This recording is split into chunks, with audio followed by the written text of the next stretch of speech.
श्री कृष्ण कहते हैं, तू करता वही है जो तू चाहता है, होता वही है जो मैं चाहता हूँ। तू वही कर जो मैं चाहता हूँ, फिर होगा वही जो तू चाहता है। श्री कृष्ण ने कहा, मैं तो सबकी सुनता हूँ, पर मेरा कौन सुनता है। इंसान गलत कार्य करते समय बाएं दाएं आगे पीछे चारों तरफ देखता है, बस ऊपर देखना भूल जाता है। आपके साथ अब तक जो हुआ अच्छे के लिए हुआ, आगे जो कुछ होगा अच्छे के लिए होगा। जो हो रहा है वो भी अच्छे के लिए हो रहा है, इसलिए हमेशा वर्तमान में और भविष्य की चिंता मत करो। वही जो तू चाहता है उसे मत मात्र जो वास्तविक नहीं है। न कभी था न कभी होगा जो वास्तविक है, वो हमेशा था, उसे कभी नष्ट नहीं किया जा सकता। श्री कृष्ण कहते हैं, जिस व्यक्ति को आपकी कद्र नहीं, उसके साथ खड़े रहने से अच्छा है आप अकेले रहे। संबंधों से आत्मा से जुड़ता है, जिनका हमसे पिछले जन्मों का कोई रिश्ता होता है, वरना दुनिया के इस भीड़ में कौन किसको जानता। कृष्ण ने राधा से पूछा, एक ऐसी जगह बताओ जहां मैं नहीं हूं। राधा ने मुस्कुराकर कहा, बस मेरे नसीब में। अहंकार करने पर इंसान की प्रतिष्ठा, वर्ष, वैभव तीनों ही चले जाते हैं। विश्वास न हो तो रावण, गौरव और कलसे का अंत देख लो। प्यार और तकदीर कभी साथ नहीं चलते, क्योंकि जो तकदीर में होते हैं उनसे कभी प्यार नहीं होता, और जिससे हमें प्यार हो जाता है वह तकदीर में नहीं होता। मनुष्य को जीवन में श्रेष्ठ बनने का प्रयास अवश्य करना चाहिए, परंतु जीवन में हमेशा उत्तम ही रहना चाहिए। जैसे प्राणी अपने पुराने कपड़ों को उतार कर फेंक देता है और नए को धारण कर लेता है, उसी प्रकार ये आत्मा पुराने शरीर से त्याग करके नया शरीर प्राप्त करती है। मैं सभी प्राणियों को समान रूप से देखता, न कोई मुझे कम प्रिय है न अधिक, लेकिन जो मेरे प्रेम पूर्वक आराधना करते हैं वो मेरे भीतर रहते और मैं उनके जीवन में आता हूँ। मनुष्य कितना भी गोरा क्यों न हो, परंतु उसकी परछाई सदैव काली होती है। मैं श्रेष्ठ हूँ ये आत्मविश्वास है, लेकिन सिर्फ मैं ही श्रेष्ठ हूँ यह अहंकार है। राधा ने श्री कृष्ण से पूछा, प्यार का असली मतलब क्या होता है। श्री कृष्ण ने हंसकर कहा, जहाँ मतलब होता है वहाँ प्यार ही कहाँ होता है। मेरे भी कई जन्म हो चुके हैं, तुम्हारे भी कई जन्म हो चुके हैं, न तो यह मेरा आखिरी जन्म है और ना ये तुम्हारा आखिरी जन्म है। प्रेम एक ऐसा अनुभव है जो मनुष्य को कभी परास्त नहीं होने देता, और गिरना एक ऐसा अनुभव है जो मनुष्य को कभी जीतने नहीं देता है। यदि प्रेम का मतलब सिर्फ पा लेना होता तो हर हृदय में राधा कृष्ण का नाम नहीं होता। अच्छी किस्मत के लोग थोड़ा भी बुरा होने पर भगवान को कोसते हैं, और बुरी किस्मत के लोग थोड़ा भी अच्छा होने पर भगवान का स्मरण और धन्यवाद करते हैं। स्वार्थ से रिश्ते बनाने की कितनी भी कोशिश कीजिए तो कभी नहीं बनते। एवं और प्रेम से भरे रिश्तों को कितना भी तोड़ने की कोशिश की वो कभी नहीं टूटते।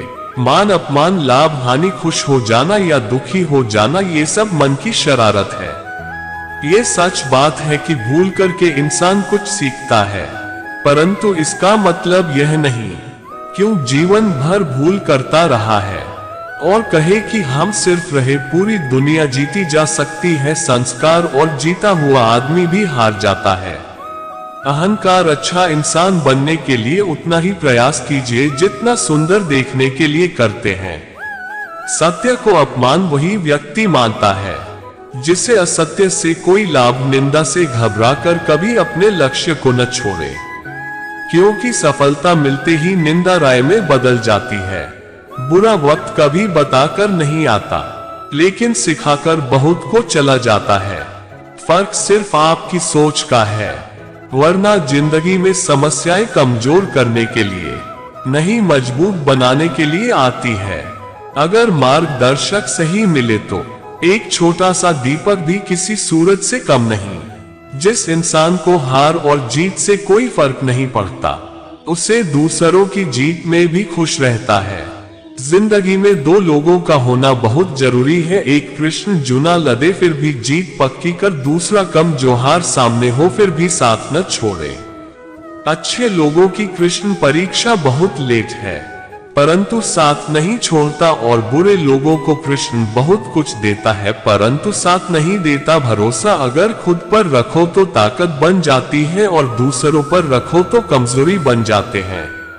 आप कब सही थे इसी कोई याद नहीं रहता है, परंतु आप कब गलत थे इसे सब लोग याद रखते। जन्म लेने वाले के लिए मृत्यु उतने ही निश्चित है जितना कि मृत होने वाले के लिए जन्म लेना, इसलिए जो अपरिहार्य है उस पर शोक मत करो। खाली हाथ आए खाली हाथ वापस चले जाओगे। आज तुम्हारा कल किसी और का था, परसों किसी और का होगा, जिसे तुम अपना समझकर मगन हो रहे हो। बस ये प्रसन्नता तुम्हारे दुखों का कारण है। मनुष्य का जीवन केवल उसके कर्मों पर चलता है, जैसा कम होता है पैसा उसका जीवन होता है। अगर कोई मनुष्य हमारे साथ बुरा कर रहा है तो उसे करने दो, ये उसका कम है और समय उसके कर्म का फल उसे अवश्य देखा। लेकिन हमें कभी भी किसी के साथ बुरा नहीं करना चाहिए, क्योंकि यही हमारा धर्म है।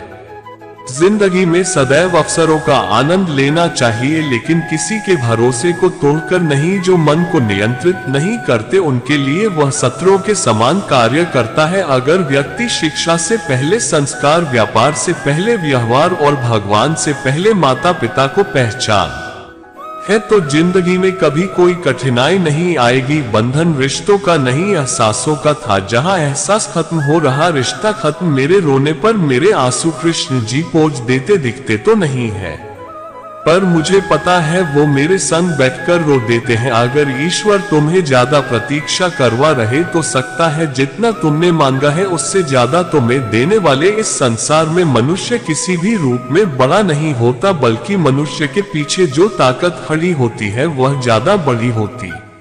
संदेह करने वाला व्यक्ति के लिए ना इस लोक में है ना कहीं और। अगर आप जीवन में असफल होते हैं तो आपको दोबारा प्रयास करने में कभी नहीं घबराना चाहिए, क्योंकि जब आप दोबारा प्रयास करते हैं तो आपकी शुरुआत सुनने से नहीं बल्कि आपके अनुभव से होती है। मनुष्य अपने विश्वास से निर्मित होता है, जैसा वो विश्वास करता है वैसा बन जाता है। इस पूरे ब्रह्मांड में ऐसी कोई ताकत नहीं जो इंसान की अपेक्षाओं की पूर्ति कर सके, क्योंकि इंसान की छाए एक समुद्र के समान होती है जिसे कभी भी भरा नहीं जा सकता। इंसान का मुश्किल वक्त उसके लिए एक दर्पण की तरह होता है जो हमारी क्षमताओं का दर्शन हमें करवाता है।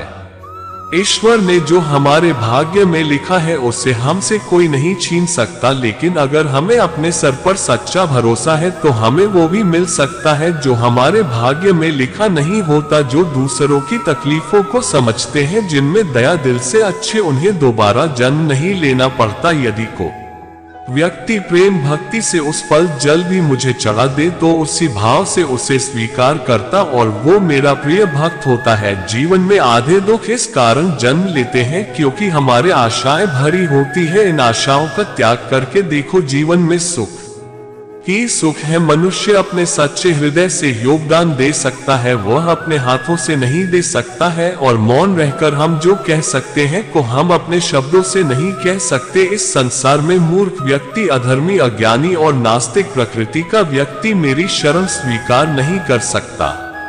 एक समय की बात है, एक शहर में बहुत अमीर परिवार रहता था। उस परिवार में किसी प्रकार की कोई चिंता या कमी नहीं थी। परिवार में माता पिता और उनका एक एकलौता बेटा रहता था। वह लड़का अपने माता पिता के पैसों पर ऐश करता था, जिसकी वजह से उसके काफी सारे दोस्त भी बन गई थी। दोस्तों की बुरी आदतों से उस अमीर परिवार का लड़का बुरी तरह से गिर गया। उसमें धीरे धीरे बुरी आदतों का विकास होता चला। बेटे की बुरी आदतों से परेशान होकर उसके माता पिता प्रतिदिन चिंतित रहने लगे। दोनों अपने बेटे को समझाते, परंतु वीडियो को ये बात समझ में नहीं आते थे। माता पिता कोई समझ नहीं आ रहा था आखिरकार बेटे की बुरी आदतों को किस तरह सुधारा जाए।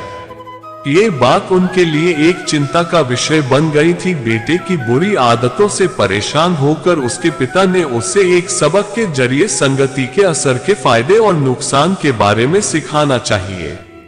एक दिन लड़के के पिता लड़के को अपने साथ बाजार में, पिता ने बाजार से कुछ संतरे खरीदे। उसके पिता ने हिसाब संदर्भ में एक सड़ा हुआ संतरा भी खरीद लिया। दोनों घर वापस आ गए। घर आकर पिता ने बेटे को बोला, बेटा तुम इन संतरों को अलमारी में रख। था पिता की आज्ञा मानकर बेटे तेरे सारे संतरे अलमारी में रखे। कुछ दिन बाद पिता ने बेटे को फिर से बुलाया और बोला, बेटा जो संतरे तुमने अलमारी में रखे थे उनको बाहर निकाल कर लिया। लड़का संतरे निकालने चला जाता है, लेकिन जैसे ही अलमारी खोली तो देखा सारे के सारे संतरे सड़ चुके थे। उसने पिता के पास आकर सारे संतरे रख दी और बोला, पिताजी हमने जो संतरे खरीदे थे कर चुके। बेटी की बात सुनकर पिता ने बेटे को समझाए और बोला, देखा बेटा जो हमने संतरे खरीदे थे उनमें से एक सड़ा हुआ संतरा भी खरीद लिया था, जिनकी वजह से बाकी के सारे संतरे भी सड़क। यही बात मैं तुम्हें कहना चाहता हूँ, यदि तुम बुरे दोस्तों की संगति में रहते हो तो तुम्हारी सोच और आदतें भी वैसी ही हो जाएगी, फिर चाह कर भी तुम